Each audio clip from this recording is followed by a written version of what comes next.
манай зочлоор Монголын нэгдсэн болнуудын хөтөлбөрийн зохицуулагч Цэрэн хаан дөрөвдөж залцж байгаа нь танд энэ өдрийн төрөй. Яагаад та хамт энэ өдрийн төрөй.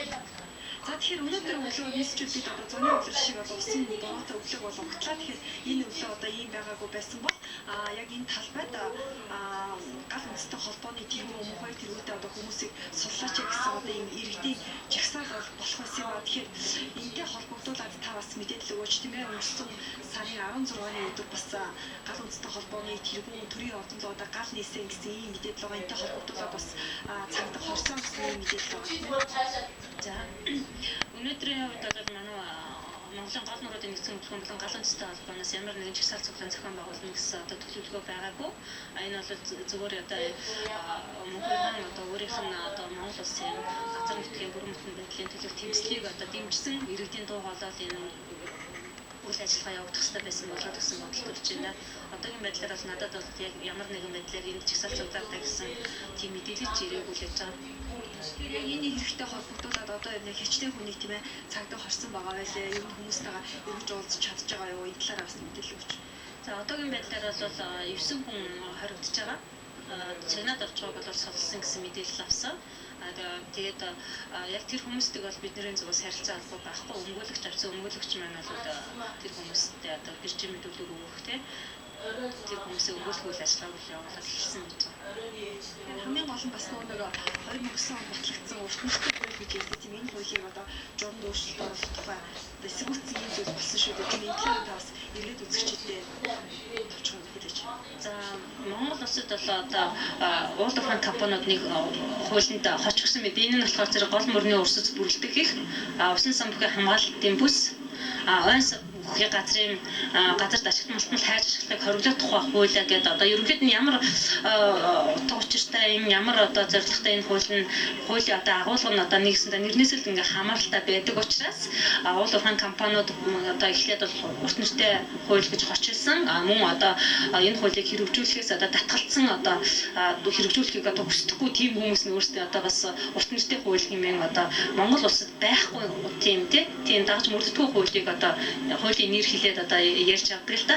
Энэ дээр бол би бол хууль тогтоох байгууллагын маань дээжтний байгууллагын маань гишүүд өөрсдөө ингээд нэрлээд явж байдагт бол миний хувьд эмзэгэлдэг. Тийм учраас энэ хуулийн нэрийг ч гэсэн одоо ингээд бүгд одоо бүтнээр нь хэлж сураасаа заншаасаа гэж одоо хүсэж байна л да. Тэгээд тийм учраас одоо энэ хуулийг одоо урт нэртэй хуулийн дагж мөрдөх журамд нэмэлт өөрчлөлт орох гэж байгаамаа гэдэг утгаар нь яриад ирэхээр зэрэг иргэд маань өөрсдөө ямар хуулинд одоо нэмэлт өөрчлөлт орох гэж байгаа талаар бас мэдээлэл байдаггүй. Зөвхөн нөгөө нэг одоо тухайн орон нутагт нь болохоор үйл ажиллагаа одоо явуулдаг одоо компаниуд очиод иргэдийн эрх ашигыг одоо зөрчөөд эхлэх энэ үед нь болохоор тэнд байгаа малчин иргэд маань өөрсдийн эрх ашигыг одоо хүнэгдээд ирж байгаа учраас одоо ямар хуулинд нэмэлт өөрчлөлт орох гэж байна гэдэг талаар бол мэдэж идэг л да. Тийм болохоор энэ хуулийг болоод орон нутгийн хөдөө орон нутгийн малчин иргэд маань л ер нь бол хуулийнхаа нэрийг сайн мэддэг. Тэгэхээр тухайн өдөр бол бас тийм ээ улсын их хурлын 76 гишүүн Монголын ерөнхийлөгч ерөнхийдөө тэгээд хүмүүс бас албан бичиг шаардлага хөрвүүлсэн байдаг тийм ээ. Энэ яг юу төрсэн байсан бэ?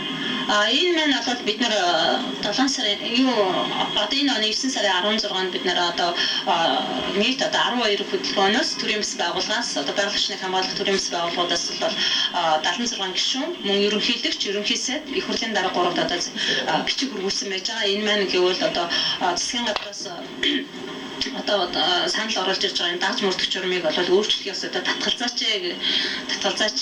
гэсэн хүсэлт байж байгаа. Мөн тэгээд засгийн газрын одоо гишүүдээс их хурлын гишүүд маань одоо энэ хуулийн хэрэгжилтийг одоо яаж биелүүлж байгаа талаар санал асуулгыг одоо асуулга тавьж одоо бидний одоо иргэдийнхаа бас одоо хүсэл зэргийг бас одоо төлөөлөөч бид нарыг бас төлөөлж тэнд ажиллаж байгаа гэсэн ерөнхий бол тийм агуулгатай тийм л утгатай бичгээр хөрвүүлсэн байж байгаа. Тэрнээс яг 16 онд бид нэр албан ёсоор жагсаал цуглаан зохион байгуулах тийм зорилго бол байгаагүй. Зөвхөн иргэдэд энэ их хурлын гишүүд рүү одоо бичгээ өгчөөл нэг цагийн дотор хүмүүст одоо яг тэр урт нэртэй хууль гэдэг нь ямар хууль юм бэ гэдэг талаар иргэд хүмүүст мэдээлэл өгөх талаар тийм л зорилго агуулж ирж байсан. Тэгэхээр энэ үйл явдалтай холбогдуулаад хөдөө орон нутгад нөхцөл байдал ямар байд юм бэ? За бид нэр бол яг энэ дааж мөрдөх журмыг одоо өөрчлөлттэй холбогдуулаад тэгээ өөрчлөлтөөс өмнө бол 11 аймгийн 18 суманд одоо хууль бассараа галтны уурхаанууд очиод одоо иргэдтэй одоо асуудал үүсгээд одоо ийм замбраагүй байдал үүсгэж байгаа талаар цагдаагийн мөрдөн байцаах газар болон эрүүгийн цагдаагийн газрын одоо байгаль хамгаалах хэсгүүдэд нь одоо мэдээлэл хүргүүлсэн байж байгаа. Тэгээд мөн одоо энэс үүдээд бол хууль бус үйл ажиллагаа явуулах одоо орон нутгийн удирдлагуудыг болон одоо мэргэжлийн хяналтын одоо байцаагч нарыг яваад очихт нь одоо энэ хууль чинь одоо өөрчлөгдөх гэж байгаа хогчин шүү гэдэг одоо ингээд бид нэрийг өшөглөөд гаргаад байна гэдэг ингээд мөнх хоёроор ололтын утастаж хэлсэн. Надад ч бас тийм мэдээлэл ирсэн. Энэ талаараа бид хоёр бол ярилцаж сууж лээсэн л да. Тэгээд их хурлын гишүүд их хурлын даргацын инх бол ерөнхийлөгч цээлбэгдорч ерөнхийсээ энэ алтан үеийн гуравт бол одоо миний мэдхий одоо мянгаад хүн бол захирал бичсэн байж байгаа. Яг орон нутагт одоо нөхцөл байдал ямар байна те уулуурханхан очиод бид тэр хүмүүсийн одоо эрүүл аюулгүй орчинд амьдрах эрхийг яаж өсчөж байгаа талаарх мэдээллүүдийг нь бол тэр хүмүүс одоо дурдсан захидлуудыг одоо илгээсэн. Одоо ч гэсэн бас хүмүүс одоо илгээсээр байгаа. Тийм болохоор бид нэр одоо 2013 оныг бол иргэдэд сонсох жил болгосонтой холбогдуулаад одоо иргэдийнхээ үнэхээр дуу хоолойг сонсох чадвар энэ төрд маань бид нэрийг төлөөлөд гарсан хүмүүст маань тийм чадвар байгаа гэдэгт одоо итгээд одоо хүлээж байгаа да. Тэгээ бид нэрийг сонсно гэдэгт одоо итгэж байна. Тэгэхээр одоо гал үндэстэй холбооны тэргүүн мөх хоёр гэсэн хүмүүс тийм ээ одоо ингээд цагтан хоригдсон байж одоо ингээд гол тэмцээд байгаа яг тэмцлийнхэн тийм ээ үр дүн нь одоо яаж гарна гэж хардаг бай та нар бас тийм ээ одоо та нар бас юу гэж ярьдаг гал үндэстэн холбоо маань өөрөө бас доороо 8 бүлгэмтэй шүү дээ тийм ээ эдгээр одоо бүлгэмүүдтэй одоо ямар тийм ээ өөр чиглэлийг үүш тийм ээ ямар зорилгоор одоо нэгдэж ажиллаж байгаа вэ? За гал үндэстэй холбоо бол улс үндэстний аврыг зорилгонд нэгдсэн 8 бүлгэмтэй 8 бүлгэм маань өөрсдөө тус тусдаа одоо чиглэл бүхий байдаг. Жишээлбэл Монголын гол нуурын нэгдсэн өвлийн хөлт бол байгаль орчин чиглэлийг хариуцаад одоо тэгээ бусд нь болохоор хүний эрхийнхэн байж гэн тэгээ үндэсний аюулгүй байдлын төлөө гэдэг ингээд тус тустай байдаг л да. Тэгээ манайхан бол ерөнхийдөө бол яг энэ нөгөө байгаль орчныхын багц зүйл болоод одоо энэ нөгөө урт нэртэй гэж адлагдаад үзэгдээд байдаг тий ялангуяа эдийн засгийн бүлэглэлийнхний одоо үнэхээр нүдэн орцсон тий хэрэгжүүлэхгүй байх тийм сонирхол бүрдчихэд энэ хуулийг хэрэгжүүлэхийн төлөө бид нар бол ажилласан энэ хуулийнхаа танилцуулгыг бас иргэдэд бас хүргэсээр байдаг. Тэгэхээр одоо тийм ээ яг гал үндэстэй холбоо болгон яг доорн байдаг 8 бүлгэнд хичнээн гишүүн байна тийм ээ. Тэгэхээр өнөөдөр одоо яг гал үндэстэй холбооны тэргүүн одоо ингээд цагтаа хоригдсон байгаа. Энэ үед та нарын зүгээс одоо гишүүдийн зүгээс юу гэж чадж байна? За ерөнхийд нь бол бид нэр одоогийн байдлаар нөхцөл байдлыг ер нь одоо яг юу болж байгаа талаар тийм хэрэг бол мөрдөн байцаалтын шатнд явж байгаа.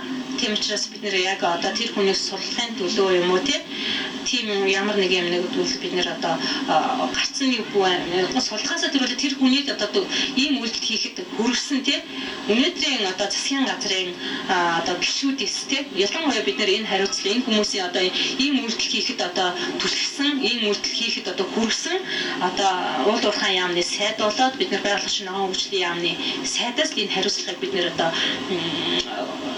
хүлээж байна. Хариуцлагыг энэ хүмүүс хүлээх ёстой л гэж үзэж байгаа. За баярлалаа.